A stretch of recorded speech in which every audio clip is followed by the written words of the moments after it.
Nakita niyo ba na malinaw? Yan ay galing sa bundok.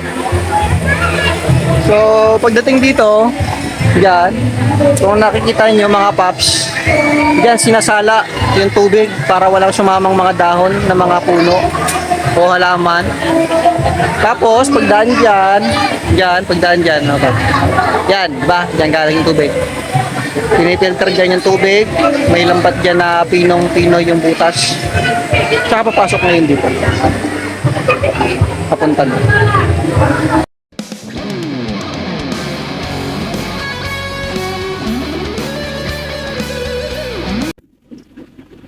Basta mga kaibigan, mga chingko, mga kasangkay, mga amigo, saan ka man ngayon, maraming salamat sa inyong suporta sa panonood sa aking mga videos. Lalo na dyan sa bansang South Korea, Taiwan, Thailand, tsaka sa Indonesia, tsaka sa Israel. Maraming salamat mga kaibigan sa inyong suporta. Ngayong araw, pupunta nga pala tayo sa Ginayangan, Quezon. Pero wala pang specific na lugar kung saan. Pagdating natin doon, maghanap na lang tayo ng magandang lugar na pwede nating puntahan para may share ko sa inyo yung mga pwedeng pasyalan doon para makatipid kayo. Yung mura lang. Kaya, baybayan nyo ang biyahe namin na ito hanggang sa matapos itong video para sa mga tips na ibibigay ko sa inyo.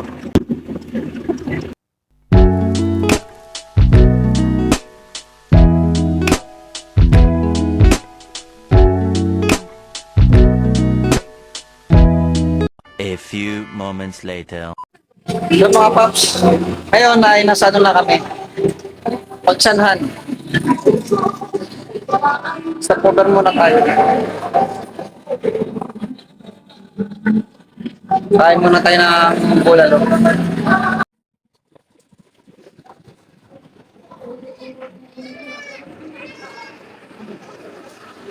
Kaya mga paps, umorder na tayo ng bulalo.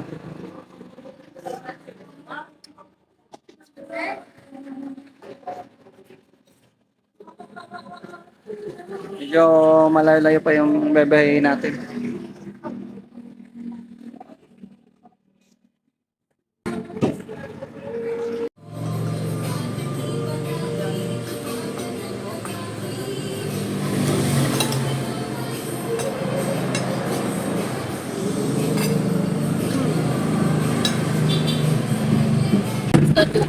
Una natin pupuntahan ngayon dito sa Ginayangan ay ang beach nila. Ito ay budget friendly lang mga paps. Dumating nga pala kami kagabi mga ano na, mag-alas 9. So nagpahinga tayo, tulog na lang tayo para ngayong araw yung gala natin. Sandali lang tayo rito, ipapakita ko lang sa inyo yung tsura ng beach nila rito na murang-mura lang. Para pag napadaan kayo rito, kung gusto nyo puntahan, di ba? Tipid lang. At hindi na kayo mag-cottage. Wala ring entrance. Pero kung kukuha kayo ng cottage, may bayad yun. Yun mga paps, nasa beach na tayo. So, dito tayo nag-park. Ayan o. Ang parking fee dito ay libre lang mga paps. Sabihin nyo lang ano, Ginayangan Beach. Lampas ng Ginayangan Public Market. Wala namang ibang beach dito mga paps. Ito lang. Ayan o. Walang entrance fee dito mga paps. At the same time, yung cottage nila dito, murang-mura lang. 300 pesos. Kaya dinadayo rin to ng mga taga dito. Pero hindi pa to alam ng iba. Mga taga sa atin sa Metro Manila. Wala masyadong nagpupunta sa lugar na ito. Kasi hindi pa ito masyado na didiscover. Pero mura lang dito mga paps. Tapos ayun yung nila. Yan o. Yan. Nakikita nyo yan. Ayan yung kanilang shower. Pag shower kayo, nagbanlaw kayo, nabihis. Tapos ito naman mga paps, yung kanilang beach. Ayan paps. Oh, diba? Paganda. Oh. Ayan. Pasensya na kayo dun sa boses natin. At hindi ako nakaharap sa camera kasi yung ano ko, yung wireless microphone natin nasira. So bibili na lang tayo. So I hope next vlog natin ay maganda na yung video natin. Tsaka yung boses, tsaka hindi masyadong maingay. Ganito yung mga cottage dito mga paps. Sa ngayon mga paps, puro open cottage pa lang. Wala pa siyang ano rito. Wala pang mga aircon na room. Open lang, open ganyan. Pwede naman mag-overnight dito. Low tide pa lang ngayon mga paps. So, low tide. Wow! Where you going? Nathaniel! Where you going? Yung anak ko makulit to. Pag nakakita ng dagat yan, walang takot yan. Pupunta yan doon. Hello! Wow! Say hi! Say hi! Hello everyone! Hello!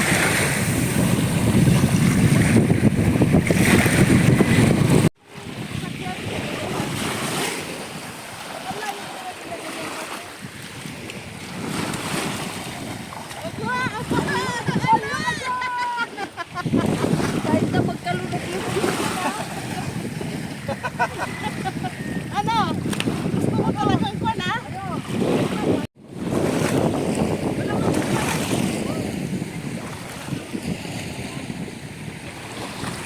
Kaya mo? Kaya? Kaya?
A few moments later.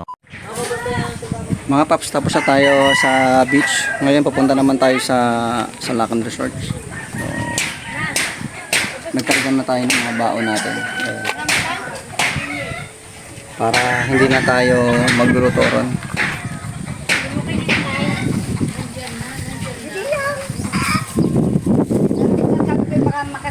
Balita ko magandang ano raw yon, magandang spring resort na kilalang kilala dito sa Ginayangan. So itry natin kung maganda ba talaga kasi nandito na rin naman tayo. Hello mga paps. So kanina galing tayong beach. So from beach kanina na pinuntahan natin, bumiyahe tayo ng mga 5 to 10 minutes lang from beach, tapos papunta rito sa Calaacan Resort. So dito kami nag-park mga paps. Ayan. Free yung parking nila rito, tapos dito kayo magbabayad ng entrance. Yan, 70 pesos lang yung entrance dito mga paps. So pasok tayo mga paps, pakita ko sa inyo yung loob. Dito kayo paps magbabayad ng entrance. Tapos pag nakabayad na kayo dyan, bibigyan kayo ng ganito. Yan. Tapos dito entrance. Malaki naman yung parking nila rito. Kahit saan mo gusto mag-park, okay lang. Bahala ka sa buhay mo. Bye, Paps.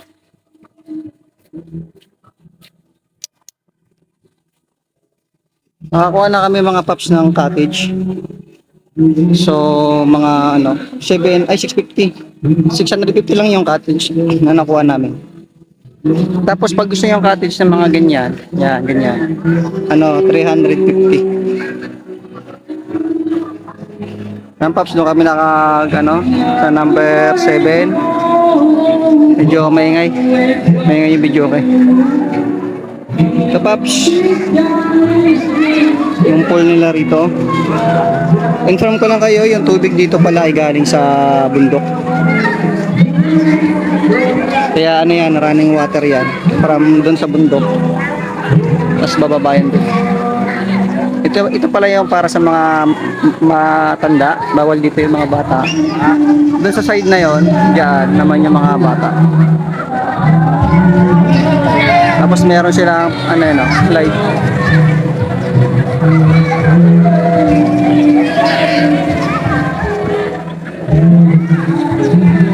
Marami silang cottage dito mga Paps. So kahit hindi ka na magpa-reserve,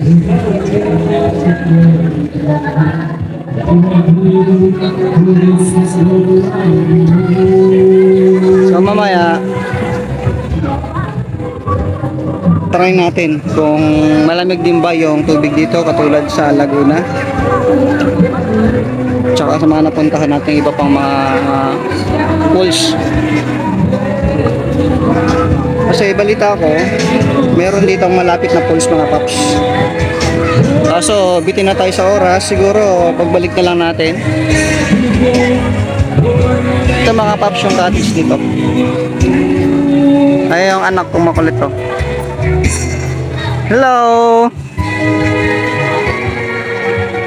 Let's go! Wow! Ito mga Paps, yung kanina sinasabi ko para sa mga adult. Meron niyang kalaliman.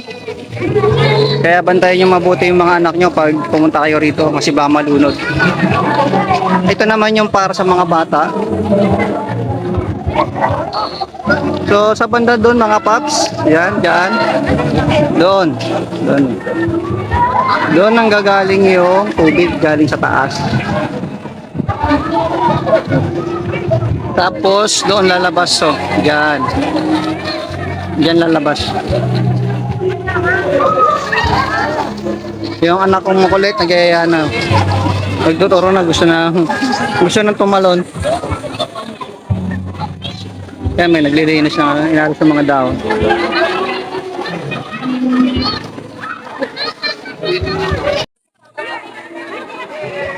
Hala. Hoy, mamaya! Wala na pala kang daanan dyan!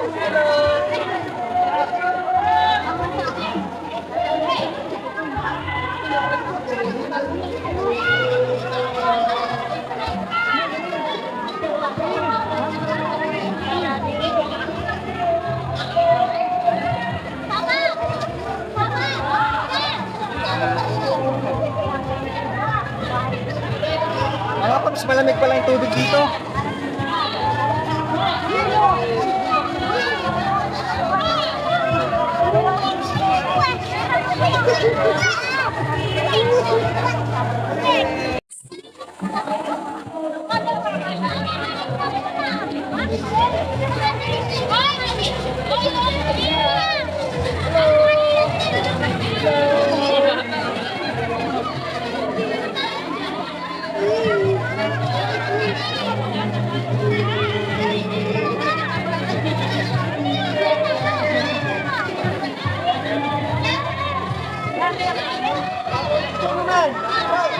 Mga Paps, kain muna tayo. Mamaya balik tayo sa studio.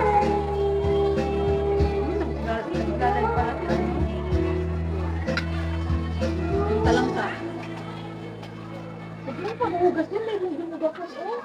Kung na ito,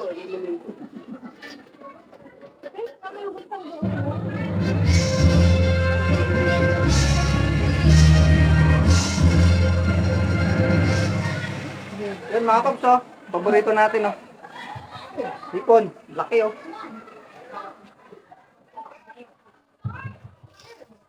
Meron na tayong alimango. Ay, alimasag pala. Ba ngayon? Let. Ang matigas ang pagkaan. Gusto na cancel nun? No? Bagay mga paps. Pati pre, hindi kompleto yung gala natin pag walang tag.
Hello mga paps.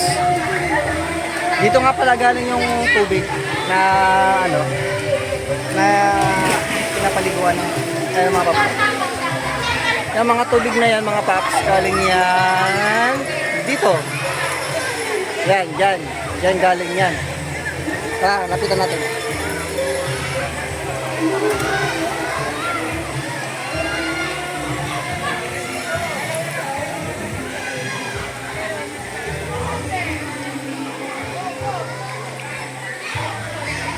Yan mga paps. Diyan galing yung tubig.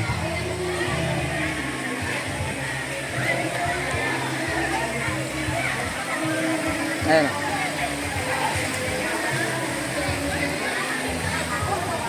Nakita niyo ba na malinaw? Yan ay galing sa bundok. So, pagdating dito, diyan, kung nakikita niyo mga paps, diyan sinasala yung tubig para walang sumamang mga dahon ng mga puno o halaman. Tapos pagdaan dyan, okay. Yan, ba? Diyan galing yung tubig. Pinifilter dyan yung tubig. May lambat dyan na pinong-pino yung butas. Tsaka papasok ngayon dito. Papunta doon.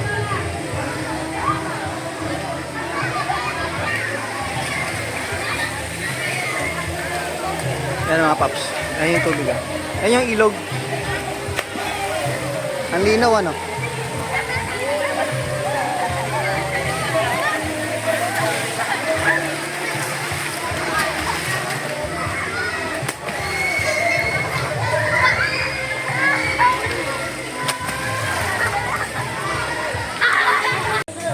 Mga paps, salamat sa inyong suporta sa aking mga videos na lagi niyo pinapanood. Sa mga hindi pa po nakapag-subscribe sa aking YouTube channel at nakafollow sa aking Facebook, please follow and subscribe po sa aking YouTube channel at sa aking Facebook account. Maraming salamat mga paps. So next time po na gala natin, sana po ako ay inyong samahan at suportahan. Shoutout nga po pala kay Nal Vergara, taga Pampanga, at sa mga OFW na rin dyan sa South Korea na laging nanonood ng aking mga videos. Maraming salamat mga paps. Hanggang sa susunod ulit.